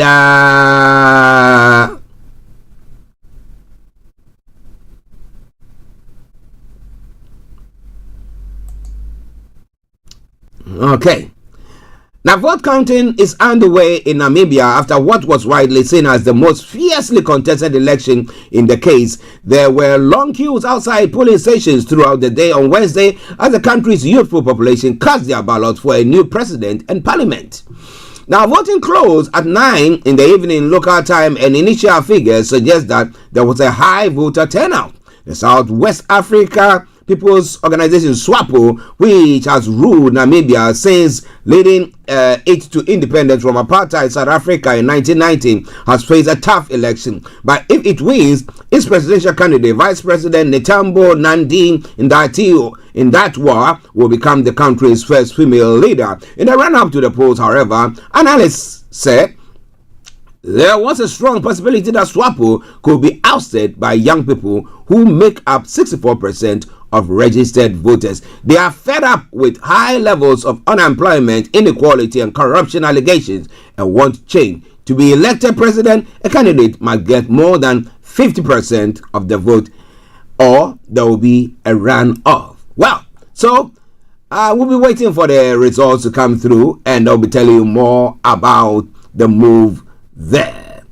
Do you remember the Liberian Civil War? Well, Liberian former warlord turned senator Prince Johnson has died aged 72. Born in the northern region of Nimba, Johnson was seen drinking a beer in a video as fighters loyal to him killed then President Samuel Doe in 1990. Those deaths triggered two civil wars that claimed some 250,000 lives. During the conflict, Johnson was a prominent militia leader. He was later forced into exile in Nigeria before returning to his home country in 2004. Johnson never voiced remorse over his actions, insisted he had protected civilians who he said were led to the slaughterhouse as if they were chicken and goats by the Doe regime. Now, Johnson ran in the 2017 presidential election, garnering more than 8% on the first round. He also became a senator, a role he would occupy until his death. Should I say may his soul rest in perfect peace? Well, I have to say that, as we say, may his soul rest in perfect peace. Well, I don't know what those that he offended, the family of Doe and all the others, will be thinking about him now. A final one from Mozambique. Alarmed by deadly post-election protests in Mozambique, several countries, including Britain, the US, and Canada, have denounced what they call the escalation of violence against civilians. In a statement, the countries demanded Mozambique's government to look into reports of disproportionate use of force and to ensure those responsible are brought to justice. Now, Wednesday saw another deadly round of protests with anti-government demonstrators and law enforcement clashing in locations across the country. In the northern city of Nampula, where crowds have stopped traffic with barricades and burning tires, police opened fire killing 2 demonstrators. Now, further south, crowds also blocked vehicles at the country's main border crossing with South Africa. Over in the capital, unrest broke out after a military vehicle struck a protester, as well as more than a dozen protesters. Several police officers have been killed since the beginning of the unrest, which follows the country's disputed elections in October. The opposition have dismissed the results of the election as fraudulent after the Frelimo party was announced as the winner, increasing its 49-year rule. Western observers also alleged the election was unfair. Oops. Well, what can they do now? It's going to be sanctions, and more sanctions. Well. You want to know more? You got to stay tuned. Don't touch the dial, because I'm going to bring you more. This is Starr Radio UK. Now going to another wonderful country in the world, and this time round, that is Ghana. Yesterday, I did talk about the fact that the main political flag bearers of the various political parties were going in to sign a peace pact. But after that, a statement that was made by the flag bearer of the NDC, John Mahama, says the peace pact signed by the presidential candidates on the ballot this year will be effective if stakeholders show commitment to its purpose with substantive actions. The former president, in a speech at the 4th Presidential Peace Pact signing ceremony organized by the National Peace Council in Ghana, said it was only when lawbreakers were held to account would the country demonstrate dedication to supporting such peace agreement. He called on the Inspector General of Police to apprehend anyone in the security agency who hid the identity with the goal of causing mayhem. In the quote, he said, there also remains a vexed question of use of thugs dressed in security services uniforms to intimidate and brutalize citizens during election. How can we tell these tags from the professional members of the security services, especially when they carry no-name tags and they conceal their faces with facial masks? I would suggest to the IGP to instruct the arrest and detention of any such persons during the election and to be kept until the election is over. Now, these are legitimate questions that must retrospectively be accounted for to give true meaning to the peace pact, lest it remains just a piece of paper, former President Mahama stressed. He encouraged all stakeholders to work assiduously to preserve the peace as the country heads on into its 9th general election. Following his address, Mr. Mahama appended his signature to the peace pact set to be signed by the presidential candidates or their representatives. This is all coming your way from Starr Radio UK. It is your favorite African and Caribbean radio station in London. Now, let me just bring you another reaction from another quarter pertaining to all that as well. The Inspector General of Police of Ghana, Dr. George Akufu-Dampare, has commended the political parties and presidential candidates and their supporters for how they have conducted themselves since the election process began. According to him, this conduct has made the electoral process less tense, with minimal to zero violence, making it one of the most peaceful election processes in Ghana's history. Now, speaking at the signing of the 2024 Peace Pact on Thursday, November 28, Dr. Dampare acknowledged that the efforts of the presidential candidates, their supporters, and the entire Ghanaian populace have significantly eased the work of the police. However, he emphasized that the most important task, the main election on the 7th of December, remains ahead and urged the presidential candidates to continue upholding their commitment to maintaining peace for a successful electoral process. Dr. Dampare reaffirmed the police service dedication to fulfilling its constitutional mandate of ensuring peace, security, and law and order throughout the election period, the post-election phase, and beyond. Now, with his commitment, we want to let you know that we will not be the source of any disturbances that will corrupt the peace that we cherish so much, he said. He also called on all stakeholders to play their part, urging them not to become or allow themselves to be the source of any actions that might disturb the peace of the nation. Now, Dr. Adampare stressed that the police service pledged to maintain peace. It's not just a rhetoric, but a deliberate and purposeful commitment. But I remember back in the day when there were some people, was it sometime last year or early part of this year, I've forgotten, where they were led to have said that, well, the IGP has to be removed because it's not one who sympathized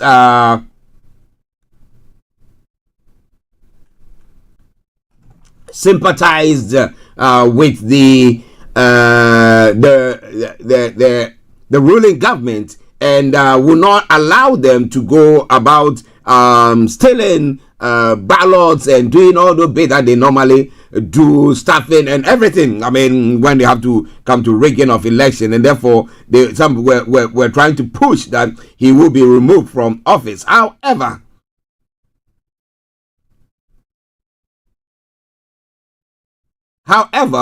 it looks like that is what seemed to be happening. Now he is there, and as whether now those who were advocating for that, which we know that was a hearing in Parliament, a committee was set up to actually inquire and do all those things, and some recommendations that came and stuff like that. So we could see blatantly that people really wanted him out of the game. However, well, we know that he's still in position and the election is going to take place. But as whether what he's saying, that he's going to be able to crack the whip so that nothing until what happens, and that the police are going to be such that they're not going to be fomenting any troubles, but will make sure that they crack down on anybody who does so.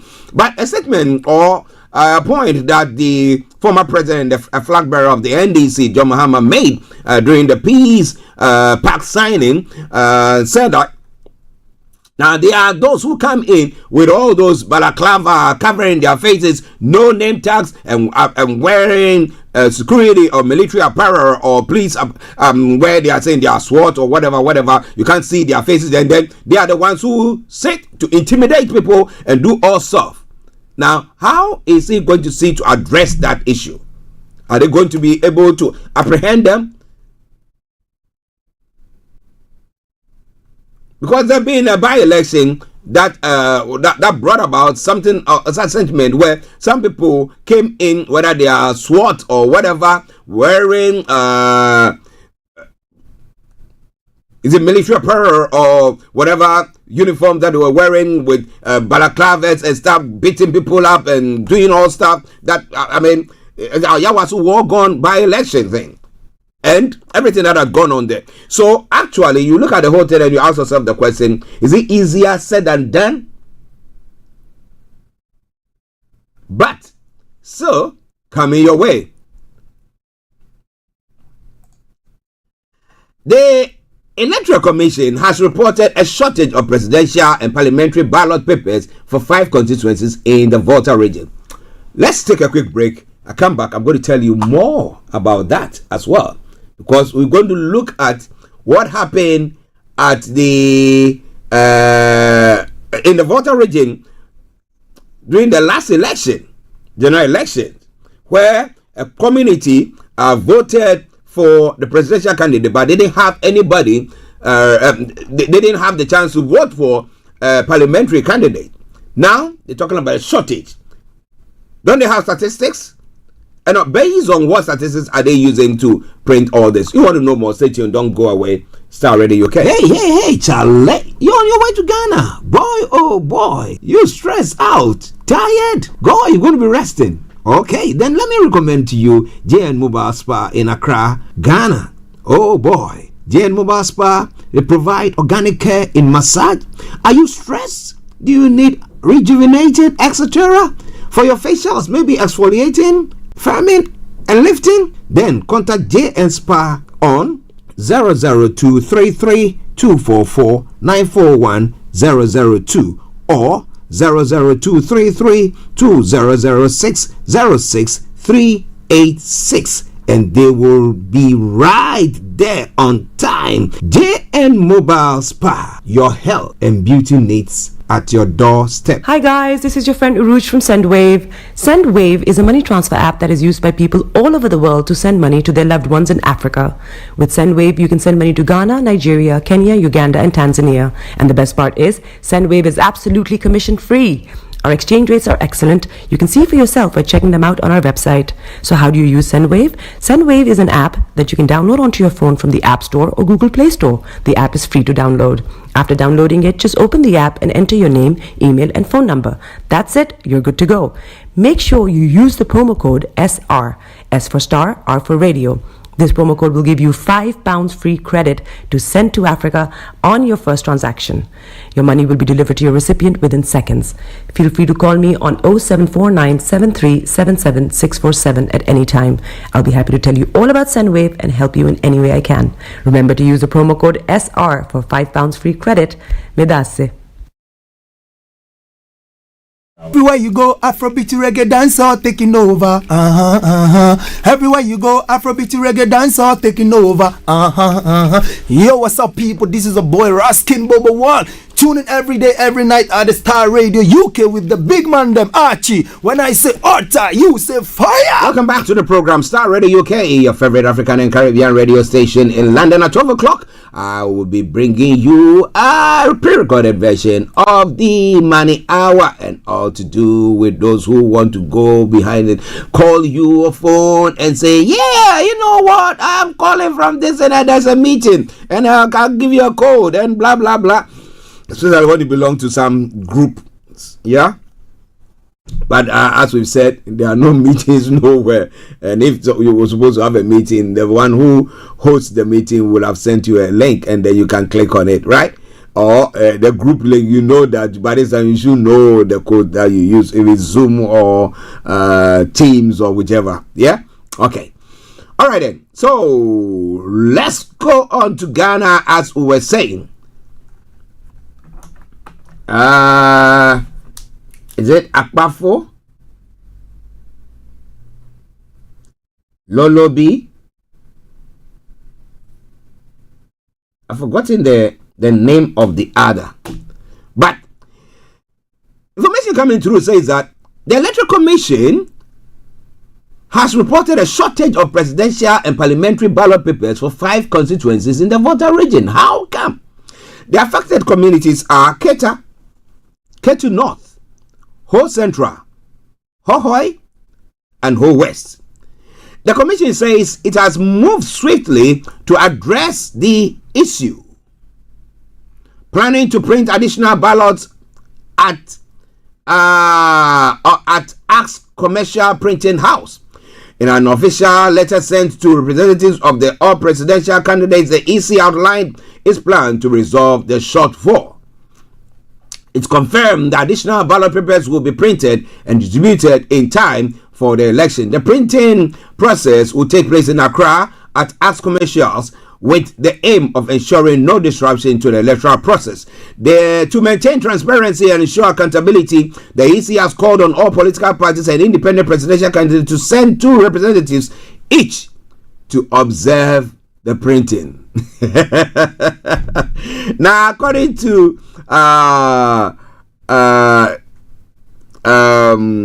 the commission, this will allow for independent oversight and confirmation that the ballots are being printed correctly and in accordance with the law. The observation is set to take place on Friday, that's today, from 10 a.m. Samuel Tete, the EC's deputy chairman of the operation, has reassured the public that the commission is taking all necessary steps to guarantee the integrity of the upcoming election. Mr. Tete emphasized the EC's commitment to conducting a free, fair, and credible election. He stated that the commission is fully dedicated to resolving the ballot paper shortfall promptly and ensuring that the election process continues smoothly without any complications. However,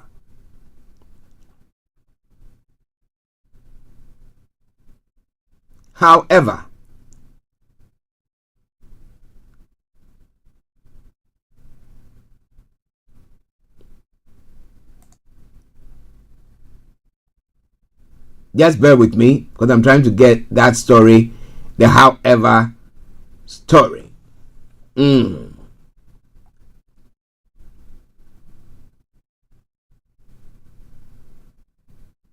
Okay, that is not coming through. But the NEC is saying that some stewards of the NDC. Okay, yeah, I got it now. I got it now. That the National Democratic Congress has urged the Electoral Commission not to dismiss concerns regarding ballot paper shortages in the Volta region. Dr. Edward Omane Boama, the NDC Director of Elections and IT, emphasized that the root cause of the shortage must be thoroughly investigated and addressed. He stressed that this is crucial to prevent a recurrence as the country prepares for the upcoming general election on the 7th day. Now, on 7th December. Now, Dr. Boame's comment come in response to the EC's notice that the ballot paper shortages had been identified in 5 constituencies within the Volta region. The shortage has raised concerns among stakeholders about the potential implication of the electoral process and voter confidence in the region. Dr. Boama insisted that transparency in addressing these issues is essential for maintaining trust in the electoral system. In response to the situation, the Electoral Commission announced that it has already taken steps to rectify the issue, which I did bring to you earlier on. Dr. Boama, in a Facebook post on Friday, reiterated that ensuring a seamless and credible electoral process is paramount, and addressing these challenges proactively will help uphold the integrity of the December election. The brief from our team makes it abundantly clear that the Electoral Commission of Ghana has committed another avoidable error. Our agent must make it clear to us that the ballot statistics submitted to ACT commercial printouts were complied with. Well, they said they have put everything in order for that to take place. But again, the question that I'm asking this morning is, what statistics were used whilst printing? How come there was that shortfall? How do we know that other constituencies or other polling stations have not got a shortfall there? Okay, this is all coming your way from Starr Radio UK. Now, so far, how do you see the elections that's going to be taking place in Ghana come next week, Saturday? Okay, we're going to be moving on swiftly, but there is this story pertaining to the Deputy Minister of Finance, Dr. Stephen Amoah, who has broken his silence on the circumstances that led to him pulling a gun during a visit to Atasumanso, a community within his constituency in the Ashanti region. The Deputy Minister, who is also Member of Parliament for Inshiaiso constituency, explained that he drew his pistol in self-defense after some constituents allegedly threatened him with a gun. Dr. Amoah had gone to the community to campaign with the incident. When the incident occurred, the youth of Atasumanso had reportedly demanded updates of the completion of the AstroTurf pitch being constructed in the area by their MP. They confronted Dr. Amoah, pressing him for details about the delayed project. Speaking in an interview, the MP said he pulled his pistol in self-defense because he felt his life was in danger when the constituent directed his gun at him. I was returning from a program rally that I was invited to attend, and I saw them gathering in front of one shop. So I had to go there and talk to them. Then one of them, presumably their leader, raised a concern about the delayed AstroTurf project in the community. Now, initially, he was a little bit angry, and I was like, oh, it is not my fault. It is the fault of the contractor and myself. I'm not happy about it. Then he understood me. He asked me for money, and I gave him money. Before I boarded my car, a number of them came to me. Initially, I thought it was a positive heckling, politically, and then somebody pulled me, and then the pull was not anything that was palatable, and I nearly fell. Well, so I turned, and then I saw the guy move a few meters and point a gun, a real gun, at me. It was a pistol. The way he held it, you could see he was a young boy who had been trained. So I pulled my own, and I looked at his first finger after the time and saw that it was not moving because I am trained.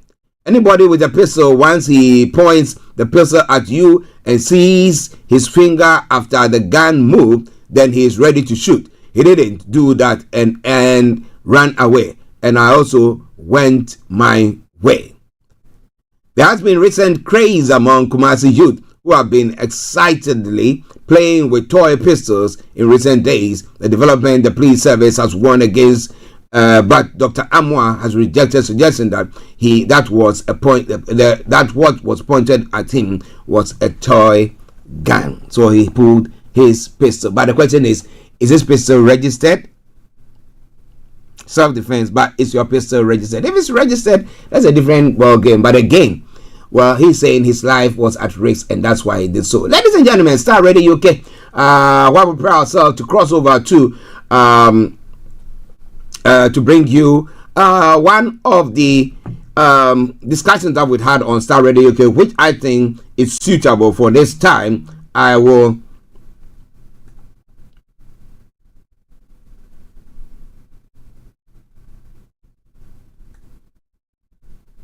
Okay. Now the debate is going on two stories from the UK front, and that is saying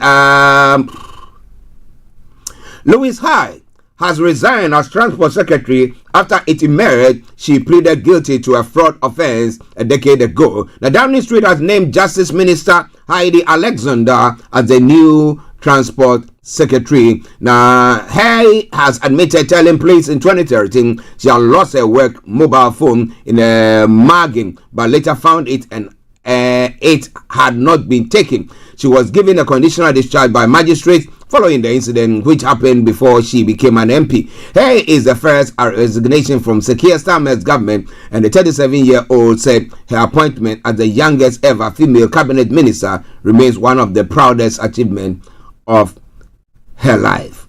Well, it's a sad thing that she should lose her job because of this. But when it comes to integrity in this part of the world, oh boy, we see it.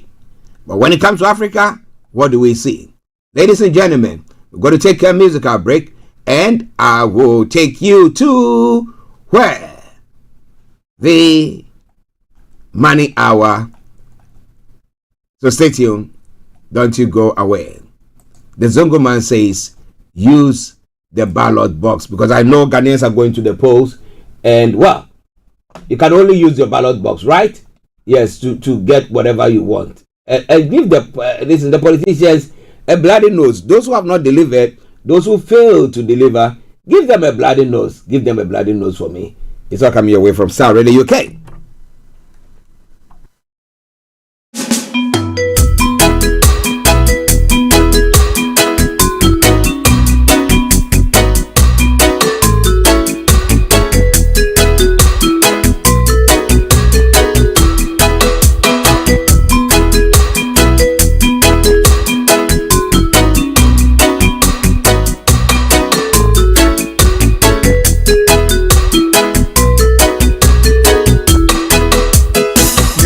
The ballot box. Use the ballot box. Use your vote. Go to the polling station and give them a bloody nose. Go to the polling station and give them a bloody nose. One man, one vote. It is your right. If you have a vote, you've got power. So every man have a vote. Every woman have a vote. Use the ballot box. Use the ballot box. Use your vote. Go to the polling station and give them a bloody nose. Go to the polling station and give them a bloody nose. Take no lies, take no bribe, take no promises, take no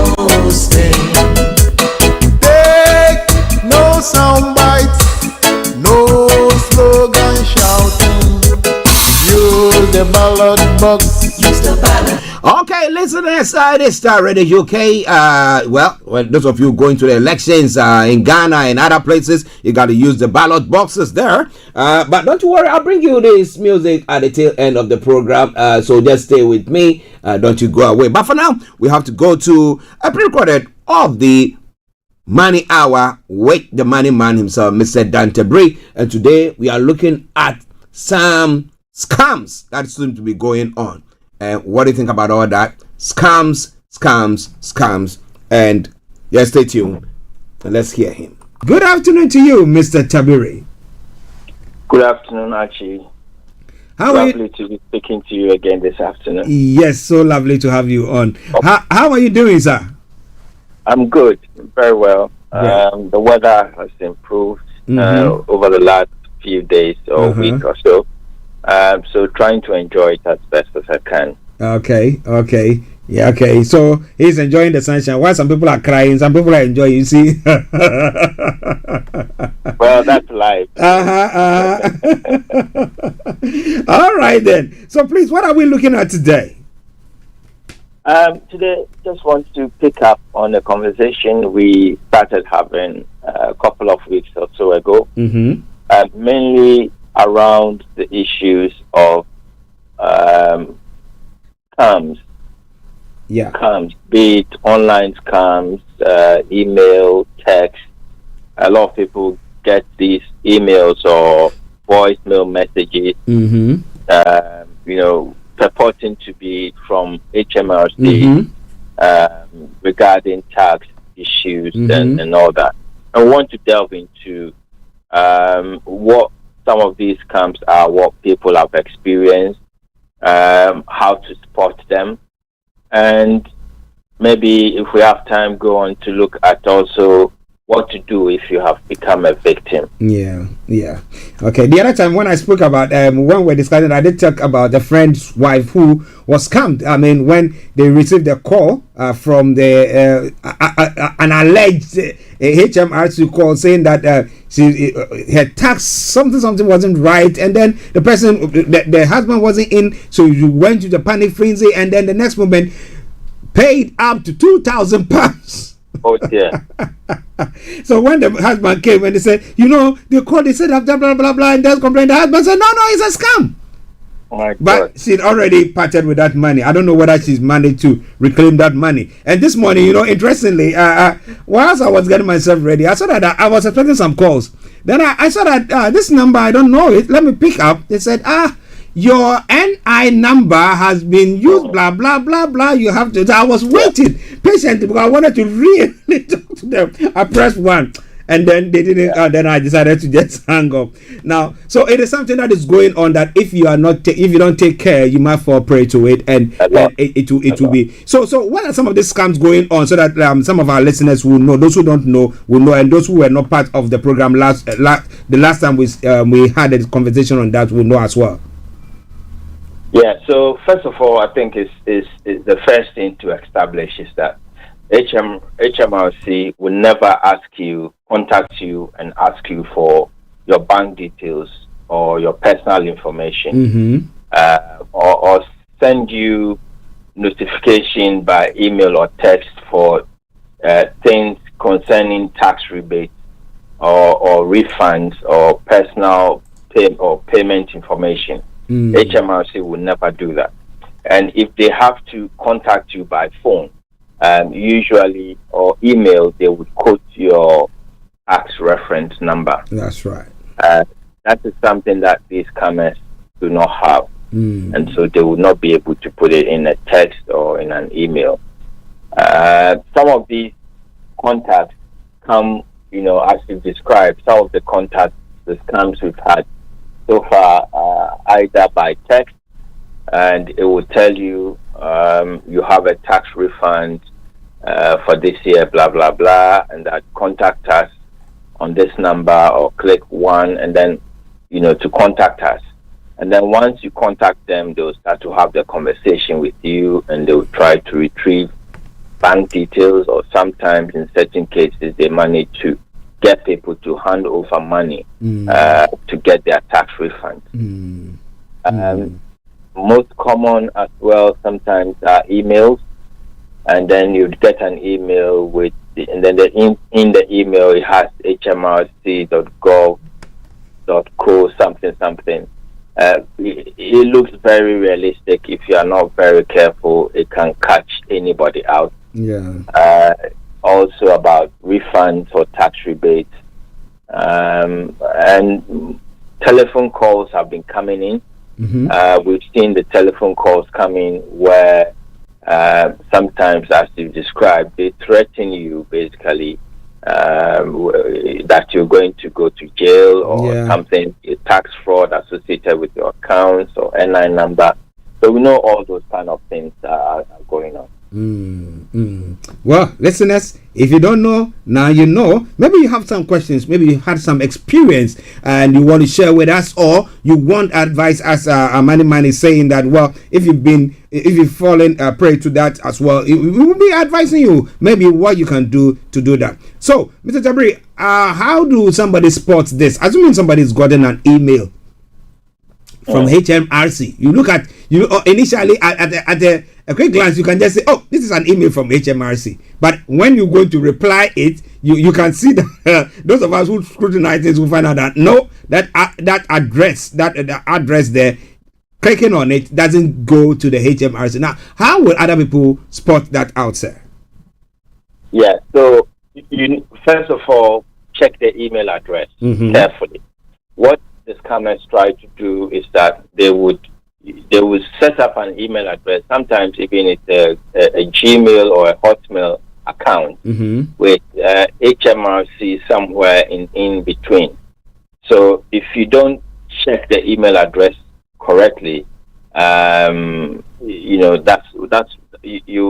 get caught out. So that's one way to find out. So check the email address, check the full email address. It might have hmrc.gov.uk at hotmail.com or at Gmail or at whatever.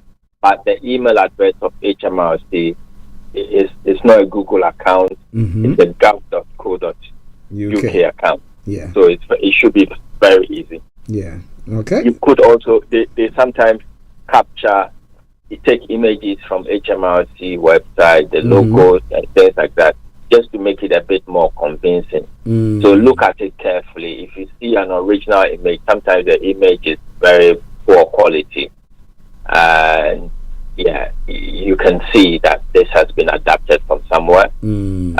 Also check the language that they're using. The language is usually very threatening. They come across very aggressive. Yeah. Because the whole idea is to get you to react very quickly to them, not consult or get help from anywhere, so that before they are found out, they manage to grab your money and go. And also, if you get some of these things out of the blue, if it's unexpected, that is also something that you should be worried about. HMRC will not contact you out of the blue. Usually, if they have to call you about a tax debt or anything like that, or refunds, they would have sent actual letters in the post to you. So they won't get contact you out of the blue. And then also where the email is asking for personal details, also be warned. And also where sometimes they put in especially if it comes onto your phone via text message, they'll put a link in there to click on this link and then get in touch with us.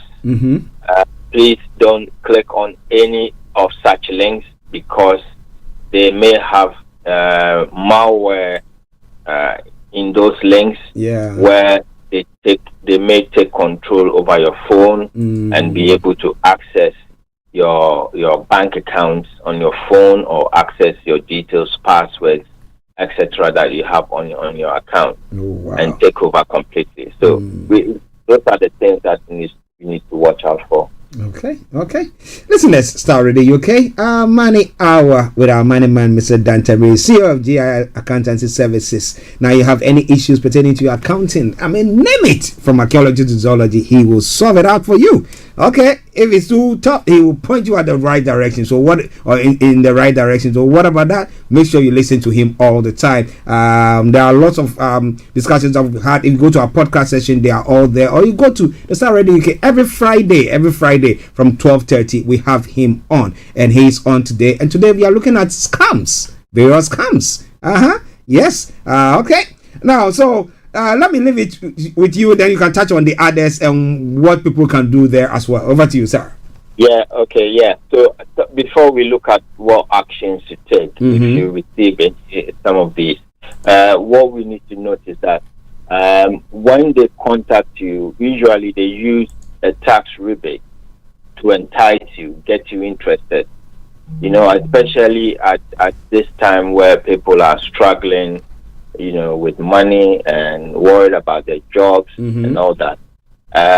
These scams are thriving because they know people are worried and people are thinking about where the next money is going to come from. And so it's becoming very, very popular.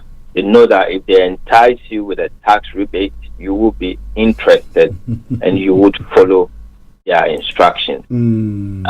So they entice you and then they ask for your personal details, your name, your address, your date of birth, and then they might ask you to confirm your bank or credit card details so that they make issue your repayment to you.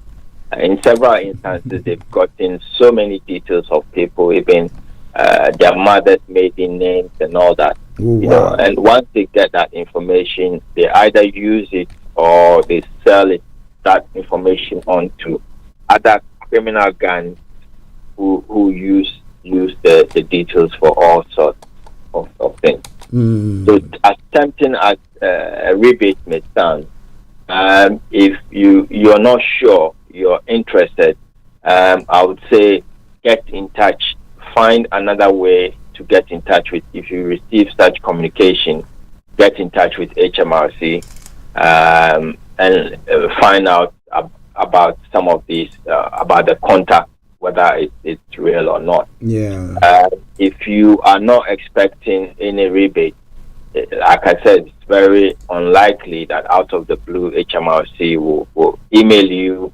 about a tax rebate. Usually they would write to you in such instances.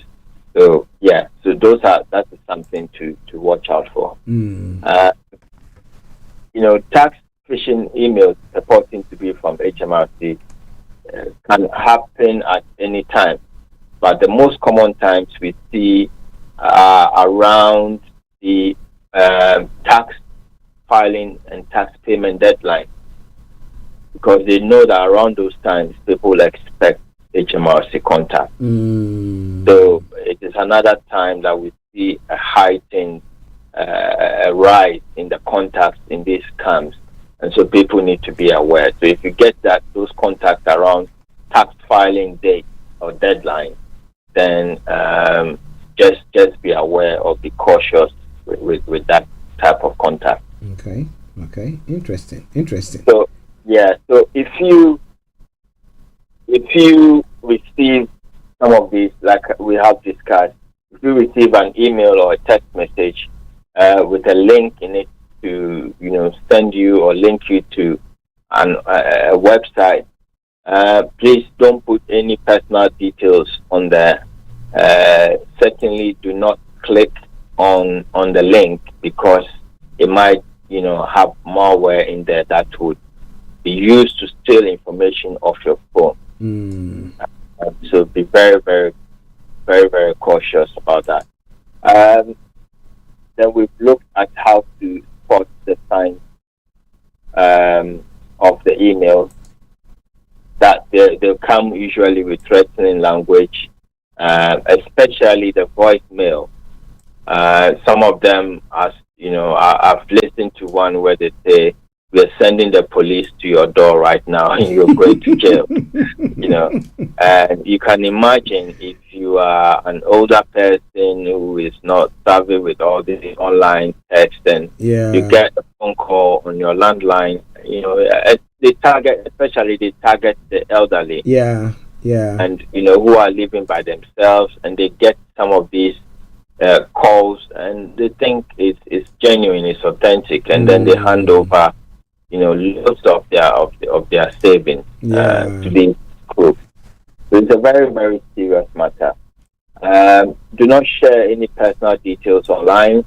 Usually they'll call you and say, especially they would mimic HMRC calls and try to make it look authentic, and then ask you to confirm some details so that they verify you, as the person they are talking to.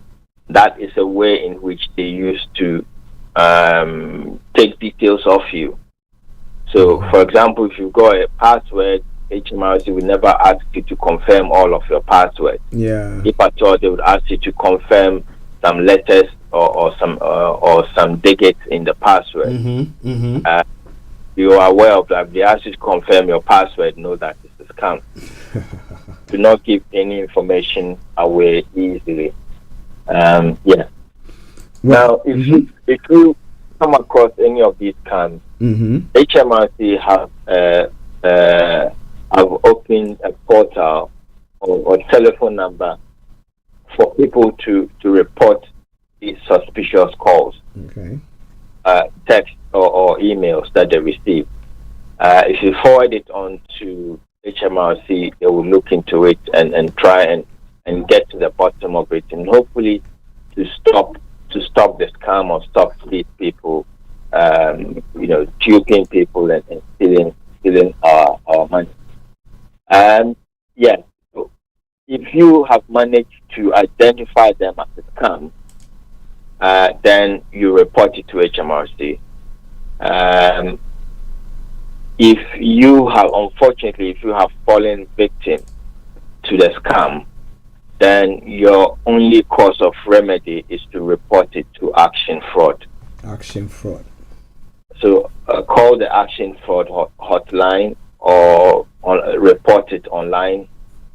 Give them as much details as possible in terms of how the contact was made, any records that you have, telephone numbers for the contact, email address, the actual email or text messages that you receive, and everything that happened. If you give them the full information, then they will try some of these. They would have information on some of these scams because other people have been scammed as well. But it would help them. It would help the police to be able to go after these people. And if you are lucky, they may be able to retrieve your money for you through the banking system. And that was where I was coming to, because some people would think that, well, if my money cannot be retrieved or I cannot get my money back, then what's the point? And then some people decide, well, they just call it something that is lost, and then just decide to forget about it. But I don't think that is something that they have to do. Yes, exactly. Yeah, it's important that we stop these people. These scams are ongoing because obviously they have been successful in very successful, I must say, in other cases. So they're making a lot of money doing these scams, and we need to report it. We need to stop it. If you are able to spot it, remember that somebody else might be a victim. Okay, out of every 100 that spot this scam, there are about at least five people who are not able to spot it, and they become victims to this kind of crime. So it's important to report anything that comes across. But if assuming I'm with somebody, or maybe in the office or somewhere, and then I can see that is a scam, that the person is the person feeling that it's is the truth, and so feeling that that is being convinced to do something about it. Do you think that if I'm advising the person to not okay, can I call the HMRC or this what do you call it, the action fraud to help the person in that step? Absolutely. I mean, HMRC, they are, what we need to understand that they are vulnerable people for all sorts of reasons in our society, and they are the ones who fall victim most to some of these scams. So if you are a good neighbor, if I can call it that way, then you have to help out. You know, it might seem obvious, so obvious to you, some of these scams, but for some people, they're going through so many issues, so many things in their life. Sometimes their head is not even straight, and some of these things come along and they make all the wrong decisions. So definitely HMRC will be happy to speak to anybody who is willing to help another person deal with this scam situation. Okay, so you see, if you are listening to us, you could be your neighbor's keeper. Okay, you could be your neighbor's keeper. If you see that the person is falling prey to that, please help out, and you can call the action fraud line. But Mr. Tabiri, before we round up everything, can you just sum it all up nicely, and then we can put your contact details across for listeners to know. He is the CEO of GIL Accountancy Services, and you have anything from A to Z when it comes to accounting, you have to just contact him, and I promise you, you will see the difference in there. From rates to what? Name it. Okay, so over to you, Mr. Tabiri. Yeah, so I think you've summed it up beautifully. We all need to be each other's keeper. And also to remember, HMRC will not contact you on social media, will not contact you on Facebook, WhatsApp, Twitter. No, HMRC still uses their main forms of communication is by letter. They have to contact you by text or email. They would definitely would have contacted you by letters before. So you would not, out of the blue, receive text messages concerning refunds or rebates. So we should all just be aware of the situation. If you are in doubt, do not give any information. Cancel the call and then call a reputable HMRC number that you know or you can find, and you know, get the facts as they are. Don't give any details. If you have any doubt, go to the original source and get that clarified. If you have any concerns or need any advice regarding these matters or any tax or accountancy issues, I'm happy to speak to you on 079-6124-8834, 079-6124-8834. Otherwise, you can also reach me on email at dan@gilaccountants.com. dan@gilaccountants.com. Okay, listener, that is our own Mr. Dan Tabiri, CEO of GIL Accountancy Services, coming your way today. And today we've looked at the various scams that is going around, and we don't want you to fall victim to it. So with the discussion that we had so far, please make sure you get in touch. If you see someone who is falling prey to that, please call the action fraud line, and then they will help out. But for all your accounting issues, as he said, contact him and he will help you on that front. Mr. Very, very much for this wonderful time with you once again. You're most welcome, and it's been a pleasure. Look forward to speaking with you again next week. Thank you very much. Regards to the family. I will do. Thank you. Right. Well, so that has been Mr. Dan Tabiri, CEO of GIL Accountancy Services, a money man who came your way this afternoon with a money hour. And today we looked at the scams. Well, today is Black Friday. And so, I mean, lots of scams going on. Lots of scams going on. But I hope that wherever you are listening in, and you will make sure that you will be able to protect yourself from things like that. Okay, so I'm going to bring the program to a close for today. As I did say, KB Bossman, we are planning,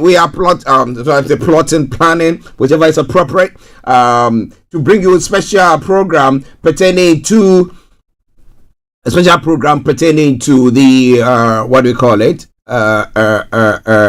Ghana election that's going to be taking place on the 7th. So we want to invite each and every one of you to join in. So please, please, please, please. He's going to be bringing a program either to on Sunday, and a couple of others are doing next week, and then after the election, or the election night itself, and then the day after, or when the results start trickling in, we're bringing you more the aftermath of the election or post-election. We'll be telling you more about that. So on that note, I will want you to be on the alert. Once we put the flyer up there on the Facebook page, you will also join in there. Okay then, so it is Starr Radio UK. It is your favorite African and Caribbean radio station in London. And let me say thank you very much for tuning in. Let's enjoy this song from the Zungo Man. As I did say earlier on, it says, use the ballot box, use your vote, and give the politicians a bloody nose. What? Can you? And when that song ends, you don't hear from me.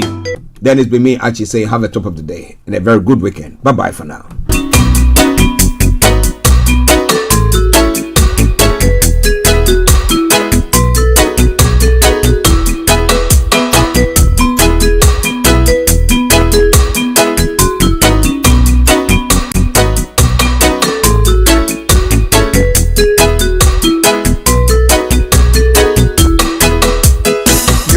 The ballot box. Use the ballot box. Use your vote.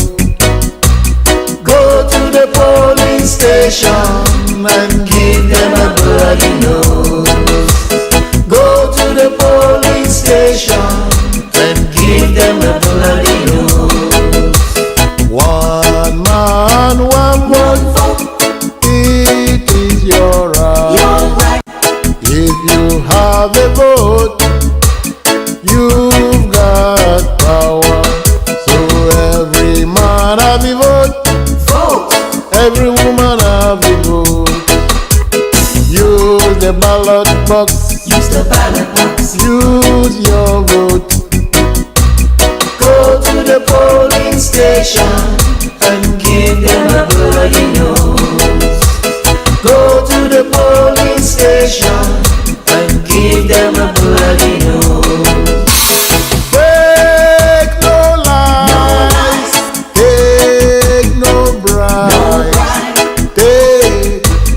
Promises, take no sting, take no sound bites, no slogan shouting.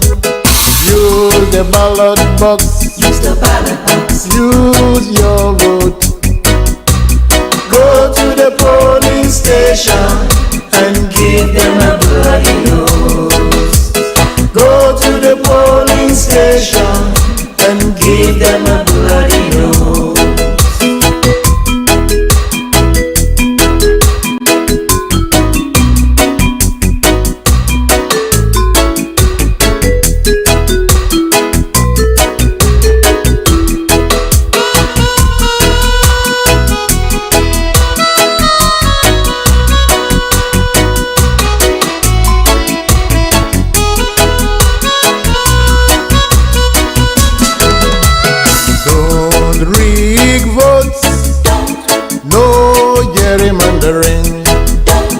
Don't use violence, no military coups, no intimidation, no harassment. Use the ballot box, use the ballot box, use your vote. Go to the polling station and give them a bloody nose. Go to the polling station and give them a bloody nose. Register to vote so that you can vote. Vote! Vote for no wolves to care for sheep. Vote! Vote for people who care for you. Use the ballot box. Use the ballot box. Use your vote. Go to police station and give them a bloody nose. Go to the police station and give them a bloody nose. Use the ballot box